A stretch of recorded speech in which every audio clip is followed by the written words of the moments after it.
Buen día, yo soy la doctora Clara Perret, médica geriatra, y les voy a hablar en esta clase acerca de los aspectos nutricionales tanto en el síndrome metabólico como en la diabetes y en la insuficiencia renal crónica en los adultos mayores. Los objetivos de esta clase van a ser comprender las consideraciones generales que deben tenerse en cuenta al momento de prescribir una dieta en adultos mayores, conocer las controversias en torno al concepto de síndrome metabólico y las dietas que han demostrado reducir los factores de riesgo cardiovascular, identificar las metas de tratamiento de la diabetes en adultos mayores y las dietas que han demostrado mejorar el control glucémico y reconocer las características del riñón envejecido y la evidencia acerca del potencial beneficio de la restricción proteica. Antes de avanzar con la presentación, vamos a repasar algunos conceptos generales acerca de los alimentos.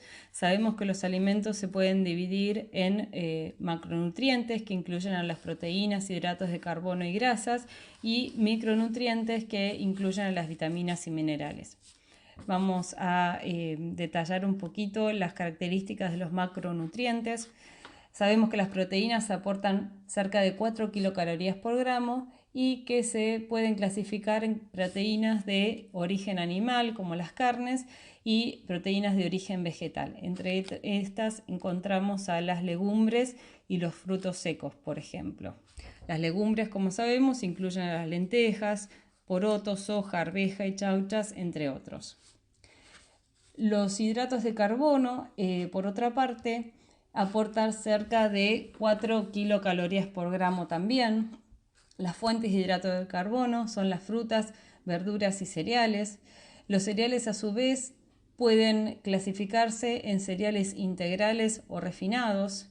Los cereales integrales son aquellos cereales enteros que contienen tanto el salvado y germen como el endospermo. Entre ellos podemos mencionar el arroz integral, el trigo integral, los copos de avena, por ejemplo. Por otra parte, los cereales refinados son aquellos en los que mecánicamente se extrae el salvado y germen, quedando solamente el endospermo, y extrayendo el salvado y germen se extraen dos compuestos que son ricos en fibras y micronutrientes. Los ejemplos de cereales refinados son la harina de trigo, la harina de maíz, el arroz, entre otros. Vamos a revisar, por otra parte, lo que significa el concepto de índice glucémico, que vamos a tratar más tarde en el apartado de diabetes. El índice glucémico es un índice que se refiere a la velocidad con que aumenta la glucemia. Es una medida del porcentaje del área bajo la curva en referencia a la glucemia a las 2 horas luego de la ingesta de un alimento a prueba en comparación con el alimento estándar, que generalmente es la glucosa o el pan. Esto también puede definirse como un reflejo de la tasa relativa de digestibilidad de los carbohidratos disponibles en un alimento en comparación con el alimento de referencia, que generalmente es, como dijimos previamente, la glucosa o el pan. Entre los alimentos con un índice glucémico bajo, menor de 54, podemos mencionar a los vegetales sin almidón, las nueces, legumbres, cereales integrales, entre otros. El índice glucémico de los alimentos va a ser más bajo si estos contienen además fibra, proteínas o grasas, y si los alimentos están crudos o poco cocidos. Los alimentos con un índice glucémico medio y alto, que son los que vamos a evitar, por ejemplo, en los pacientes con diabetes, son, por ejemplo, las papas, dulces, pan blanco, cereales refinados, arroz blanco, bebidas azucaradas, por supuesto, zanahoria cocida, sandía, melón, calabaza, pasas de uva, remolachas, choclo y banana, entre otros. Por último, las grasas aportan cerca de 9 kilocalorías por gramo y pueden clasificarse en grasas saturadas, trans e insaturadas. Las grasas saturadas son aquellas de origen animal que en general son sólidas a temperatura ambiente, como por ejemplo las carnes rojas y los lácteos. Las grasas trans se producen por la hidrogenación parcial de los aceites vegetales líquidos y entre los ejemplos de grasas trans pueden mencionarse a la manteca, las frituras y la pastelería. Las grasas insaturadas, por último, son las grasas provenientes de los aceites vegetales, que son líquidos a temperatura ambiente. Ejemplos de grasas monoinsaturadas son los aceites de oliva, la aceituna, almendras y avellanas. Y los alimentos con grasas poliinsaturadas son, por ejemplo, el aceite de girasol, maíz y soja, los pescados y las nueces. En esta diapositiva vamos a mencionar las características de las diferentes dietas que han sido estudiadas especialmente para el síndrome metabólico y la diabetes. La dieta mediterránea es la más ampliamente conocida y estudiada, se caracteriza por ser rica en frutas, vegetales, nueces, legumbres, cereales integrales, aceite de oliva y pescado y un moderado consumo de vino durante las comidas. Por otra parte, la dieta DASH, que significa abordaje dietario para frenar la hipertensión, se caracteriza por una ingesta diaria de sodio menor a 2.400 miligramos por día y una mayor ingesta de lácteos descremados en comparación con la dieta mediterránea. Por otra parte, la dieta paleolítica es aquella que se realizaba previo a la revolución agricultural e industrial, también llamada dieta del hombre de las cavernas o dieta de la edad de piedra. Excluye alimentos procesados y elaborados por el hombre, como podrían ser los granos, legumbres, productos lácteos, sal, azúcares refinados y aceites procesados. Incluye carnes, pescados, frutas, verduras, frutos secos y raíces. La dieta con un bajo índice glucémico simplemente excluye a los alimentos con un moderado alto índice glucémico. La dieta baja o moderada en carbohidratos es aquella que tiene una menor proporción de hidratos de carbono con respecto a la dieta habitual. Y la dieta vegetariana incluye especialmente alimentos de origen vegetal y dentro de la dieta vegetariana se reconocen 3 subtipos: la dieta ovo-lacto-vegetariana, la dieta ovo-vegetariana y la dieta vegana, que incluye solo alimentos de origen vegetal, excluyendo los huevos y los lácteos, cualquier alimento elaborado de origen animal. Como consideraciones generales al momento de prescribir una dieta en adultos mayores, deben contemplarse diferentes situaciones que pueden modificar la prescripción de la dieta.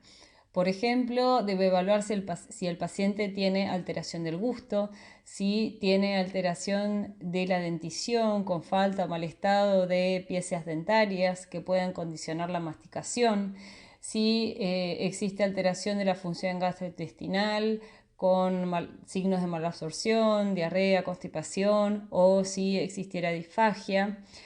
Debe evaluarse además si existe deterioro cognitivo, por lo cual la indicación debiera ser clara y simple. Se debe evaluar, por otra parte, si existieran dificultades para la compra y preparación de alimentos, muchas veces condicionada por problemas en la movilidad o problemas económicos. Se debe evaluar además si hay signos de aislamiento social o de depresión. Esto demuestra que el abordaje de los adultos mayores siempre debe ser multidimensional, considerándose los aspectos no solo físicos, sino también psicológicos, sociales, económicos, y tratar todos estos factores para resolver los diferentes problemas.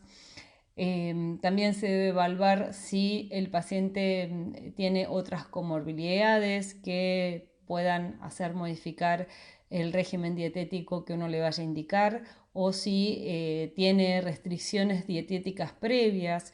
Por ejemplo, hay muchos pacientes que tienen historia de años de restricciones por un antecedente de diverticulosis, por ejemplo, para lo cual se ha demostrado que no hay evidencia de que haya que hacer una restricción dietética en particular. En conclusión, se debe evitar un régimen de tratamiento dietético complejo en adultos mayores, intentando siempre hacer recomendaciones prácticas adaptadas a la realidad de cada paciente. Vamos a hablar ahora sobre el síndrome metabólico. Este es definido según los criterios del ATP3 como la presencia de al menos 3 de los siguientes criterios: obesidad abdominal definida como una circunferencia de cintura mayor a 102 centímetros en hombres y 88 centímetros en mujeres, triglicéridos séricos por encima de 150, HDL menos de 40 en hombres y menos de 50 en mujeres, una presión arterial mayor o igual a 130/85 y una glucemia en ayunas mayor a 100. Sabemos que la prevalencia del síndrome metabólico va en aumento con la edad, estimándose una prevalencia de cerca del 50% en adultos mayores. Los factores de riesgo del síndrome metabólico son el tabaquismo, la dieta rica en hidratos de carbono, la inactividad física y, como dato interesante en adultos mayores, los antipsicóticos son una causa frecuente también de síndrome metabólico. Existen ciertas críticas hacia el concepto de síndrome metabólico porque el síndrome en sí no parece conferir un riesgo adicional al de cada uno de sus componentes individuales, y por otro lado, el tratamiento del síndrome no es diferente al tratamiento de cada uno de sus componentes.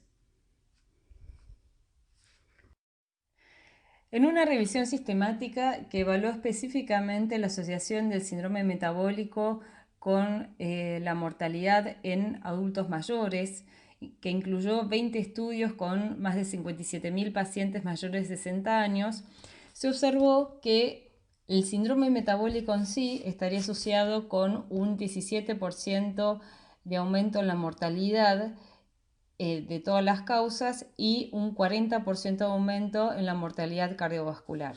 Sin embargo, cuando se analizó la asociación de los diversos componentes del síndrome metabólico con la mortalidad tanto de todas las causas como cardiovascular, se halló que solo los componentes de la hiperglucemia y el HDL bajo estarían asociados significativamente con la mortalidad.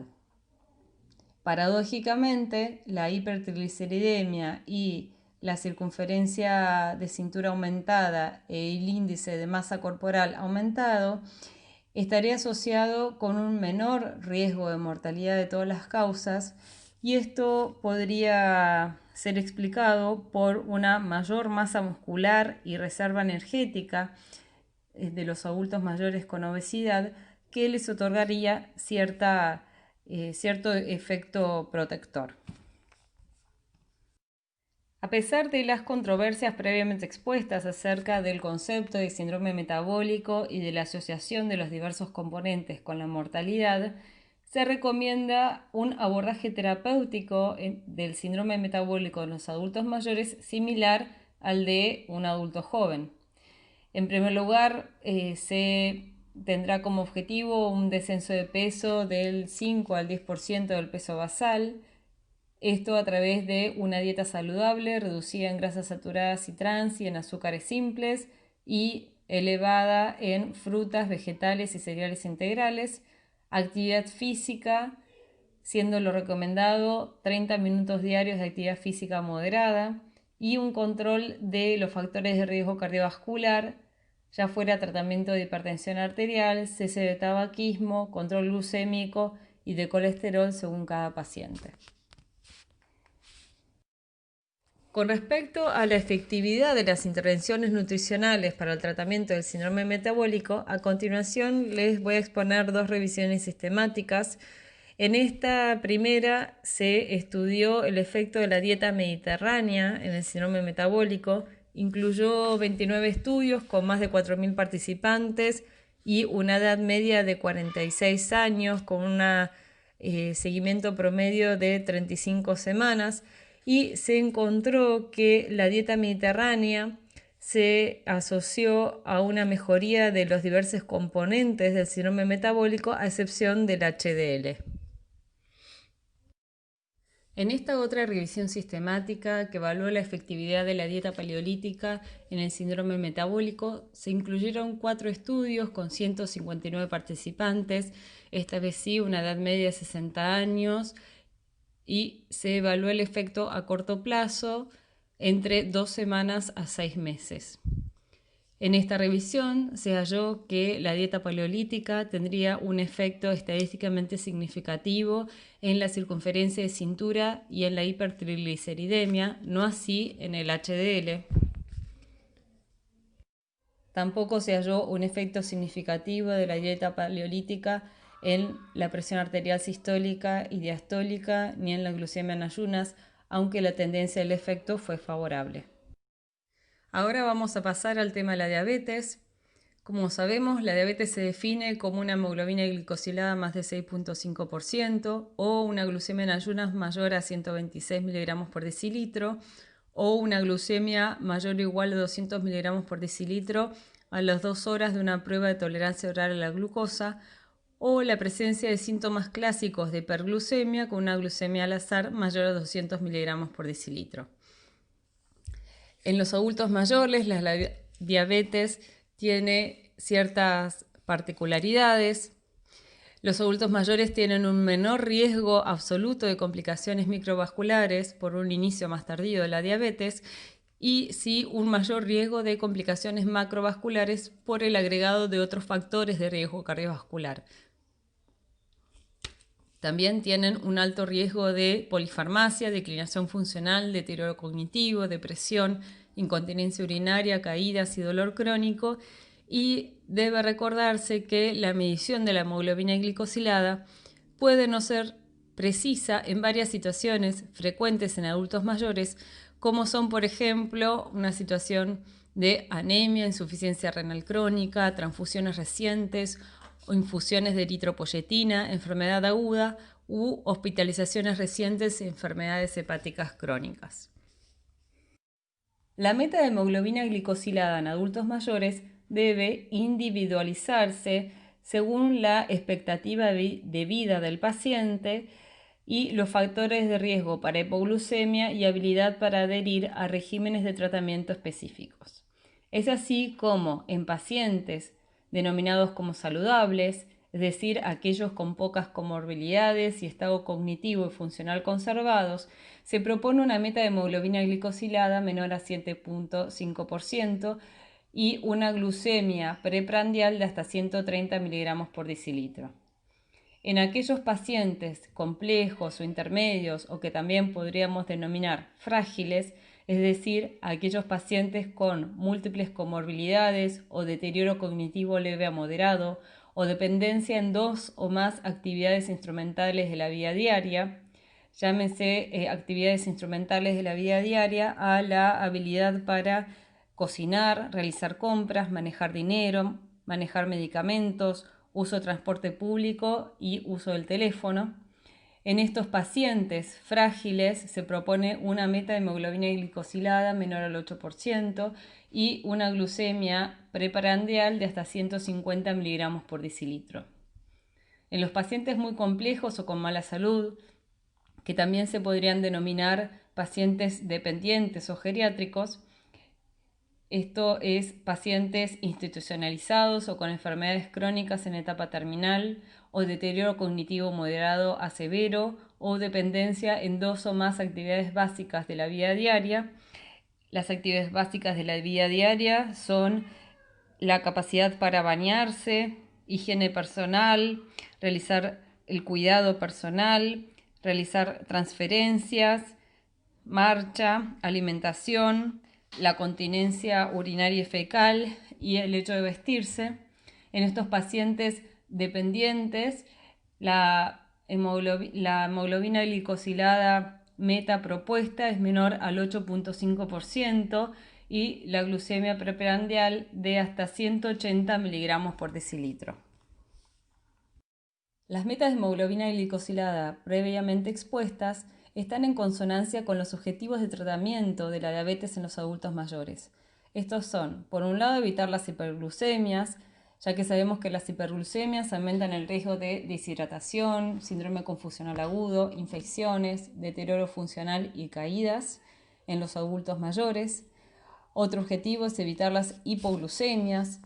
Sabemos que los adultos mayores tienen mayor vulnerabilidad a la hipoglucemia y que pueden tener más manifestaciones neuroglucopénicas como mareos, debilidad y confusión en comparación con las manifestaciones adrenérgicas como son los temblores y sudoración que se presentan con frecuencia en los adultos más jóvenes. Las hipoglucemias, por otra parte, aumentan el riesgo de caídas, eventos cardiovasculares y demencia, por lo que deben ser especialmente evitadas. Otro objetivo de tratamiento es la reducción del riesgo cardiovascular a través del control de la diabetes, pero también de la hipertensión, dislipemia y tabaquismo si los tuviera. El abordaje terapéutico de la diabetes está determinado por la terapia médica nutricional, que es el proceso mediante el cual se adapta la nutrición de las personas con diabetes según los factores médicos, de estilo de vida y personales, y es un componente integral del manejo de la diabetes y la educación para el control de la misma.